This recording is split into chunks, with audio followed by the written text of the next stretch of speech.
For centuries, a single crop fueled temples, fed cities, and was powerful enough to be banned by empire. It was destroyed under threat of death, yet it left behind millions of seeds no fire could kill. Why did colonial authorities target amaranth, the most resilient superfood of the Americas? And how did this sacred staple survive?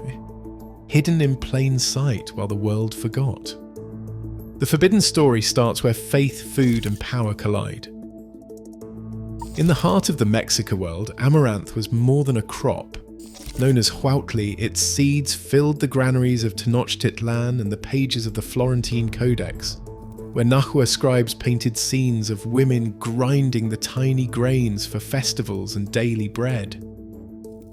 Each year, tribute ledgers recorded thousands of baskets arriving from distant provinces, a river of grain flowing into the capital to feed both people and gods. Amaranth was woven into the fabric of Aztec life, consumed as tortillas stirred into atole, and above all transformed into tzoali, honey and amaranth dough shaped into the forms of deities like Huitzilopochtli. During the Great Winter Festival, these sacred effigies stood on temple altars, watched by the crowds as priests blessed them. When the time came, the statues were broken and shared among as many as 200,000 participants, a communion that bound the city together in ritual and sustenance. The grain's importance was recorded not only in food, but in power. Tribute lists from the era show that as much as 20,000 tons of amaranth poured into Tenochtitlan each year, a sign of both agricultural mastery and the centrality of the crop to imperial authority. In the Codex, amaranth appears alongside maize and beans, the three pillars of Mesoamerican survival, but huautli alone crossed the line between nourishment and the sacred. It was believed to contain the energy of the sun, to give strength in battle, to heal the sick, and to connect the living with the divine. For the Aztecs, eating amaranth was an act of devotion and a reaffirmation of identity. This deep intertwining of the spiritual and the everyday gave amaranth a power that extended far beyond the fields. Spanish conquistadors arriving in the 16th century found a society where food and faith were inseparable, and where the grain itself stood at the centre of both. The rituals chronicled by Bernardino de Sahagún in the Florentine Codex show how amaranth was not simply eaten but revered, its seeds pressed into the likeness of gods, its consumption a sacred act. The scale of these ceremonies, the sheer volume of grain required, and the devotion of the people all made clear that amaranth was much more than a foodstuff. It was a foundation of culture and belief, a living symbol of what it meant to be Mexica. By the summer of 1521, the Spanish campaign against amaranth moved from suspicion to outright destruction. Colonial authorities, determined to stamp out what they called idolatrous practices, issued orders that reached deep into the heart of the Central Valleys. Dominican friars, newly arrived from Europe, recorded the sight of flames licking across fields as entire harvests were set alight. In the words of one contemporary chronicler, "The grain of the old gods must be destroyed wherever it is found." Between 1521 and 1540, suppression swept through the countryside. Reports from the Archivo General de la Nación describe patrols sent to villages in the Valley of Mexico, Puebla, and Morelos, where soldiers and churchmen uprooted crops, confiscated stores, and razed the temples where tzoali effigies had stood only months before. In some cases, fields spanning hundreds of hectares were burned in a single day. Witnesses told of the smoke visible for miles, a warning to any who might hide seeds or practice forbidden rites. Punishments were swift and public. While no surviving decree spells out the infamous penalty of hand severance, oral histories collected by agricultural historian Brian D. Colwell recount that cultivators caught with huautli risked brutal consequences. One friar wrote of grains found in the houses of the stubborn to be thrown to the fire, and their owners brought before the Inquisition. Accusations of idolatry could mean imprisonment, forced labour, or worse. The message was unmistakable. Amaranth was not simply unwanted, it was dangerous, a living link to a world the conquerors sought to erase. A fragment from a colonial edict preserved in the archives said that all who possess the seed of the false gods must surrender it, that none may continue in the error of their ancestors. The language is cold, bureaucratic, but the effect was devastating.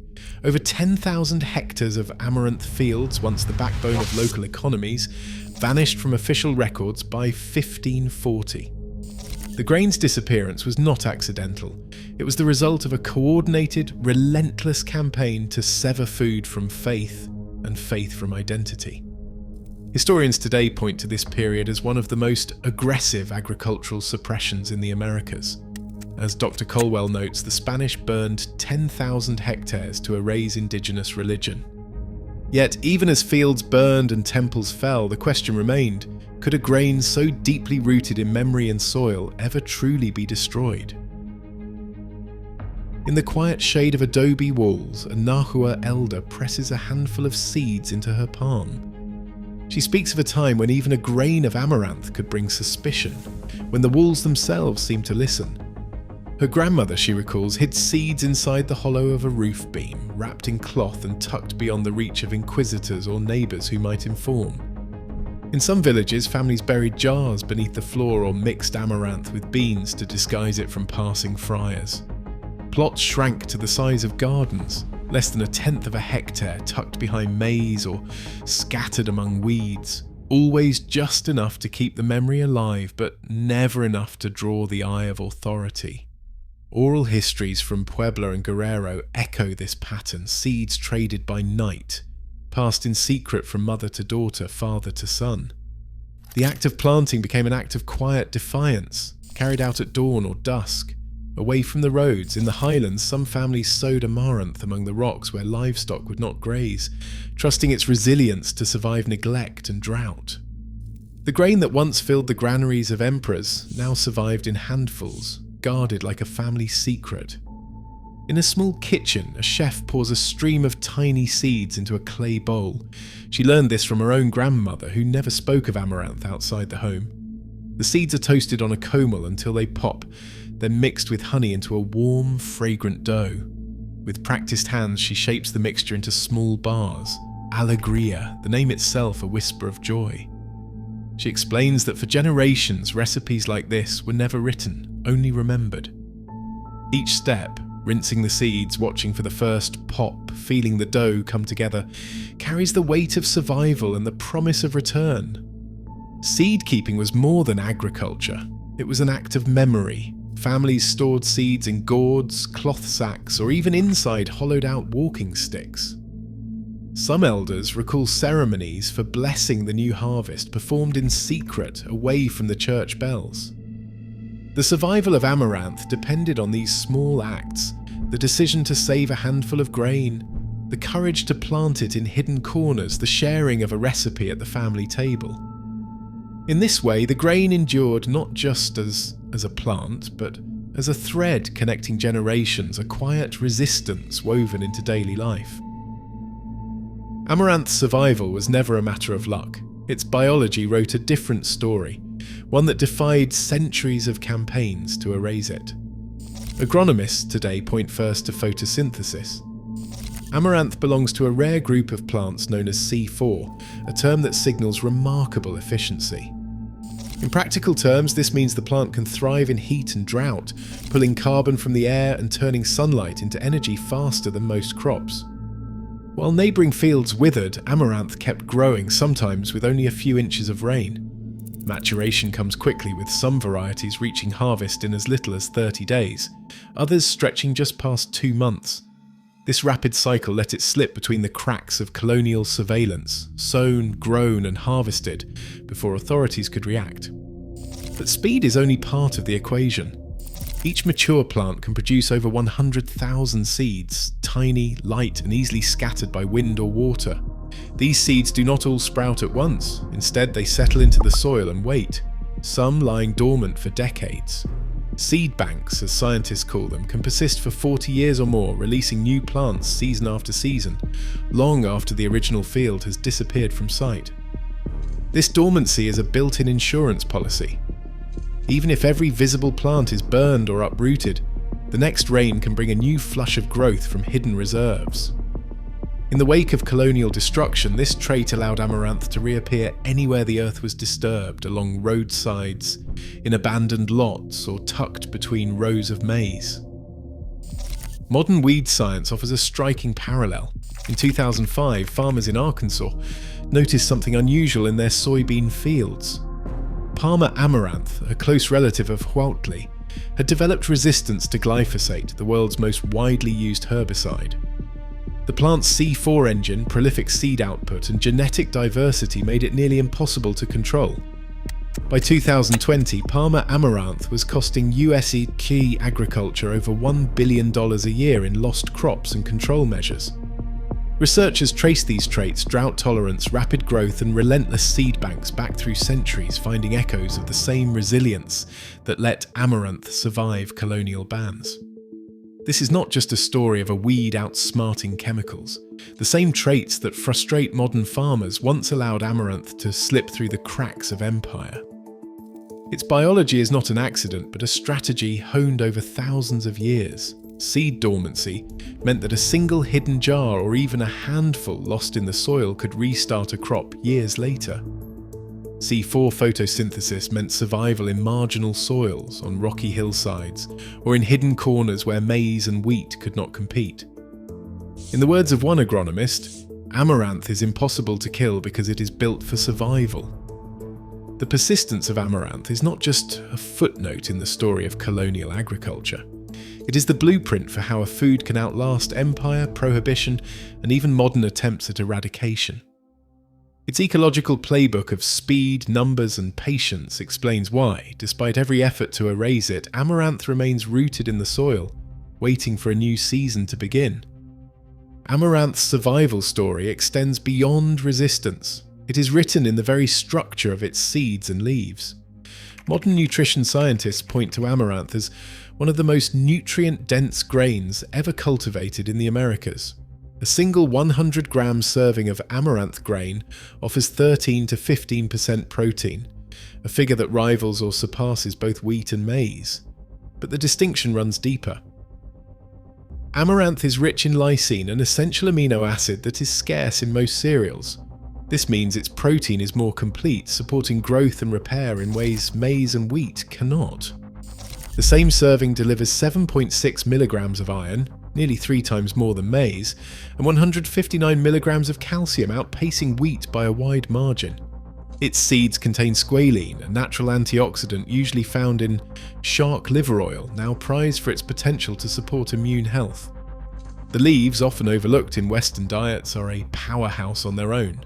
They provide vitamins A and C, magnesium, and more calcium than spinach. Some concerns have been raised about oxalates and nitrates in the leaves, but traditional cooking methods, soaking and blanching, reduce these compounds by up to 40%, making the greens safe and nutritious for regular meals.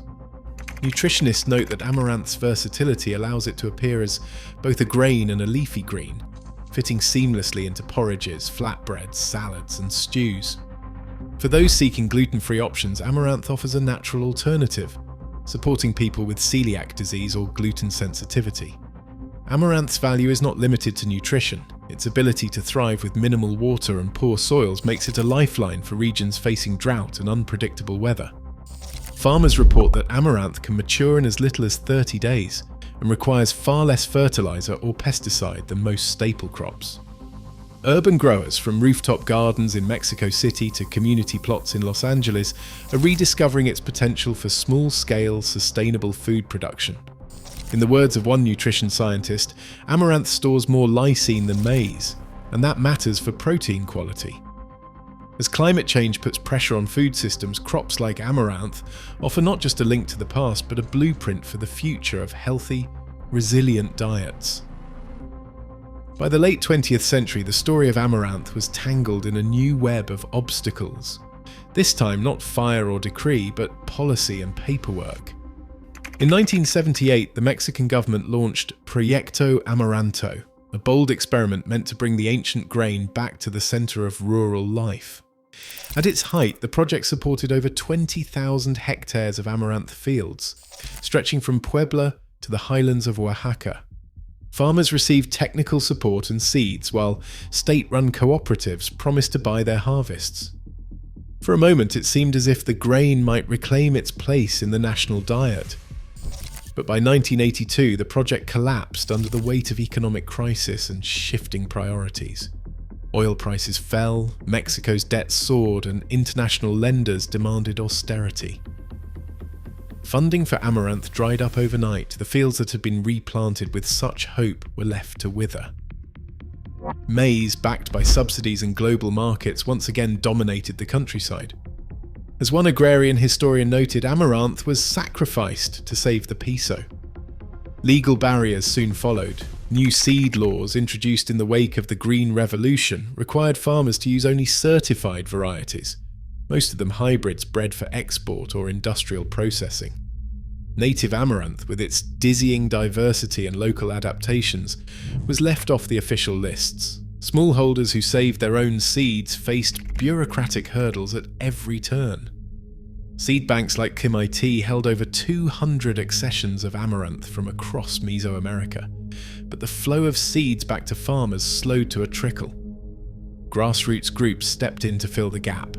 A spokesperson from a seed saver NGO recalled the frustration of watching community varieties disappear from markets, replaced by imported grain or nothing at all. The group had the seeds, but the law made it almost impossible to share them legally. The struggle became not just about growing amaranth, but about defending the right to save and exchange seeds, an old resistance in a new form.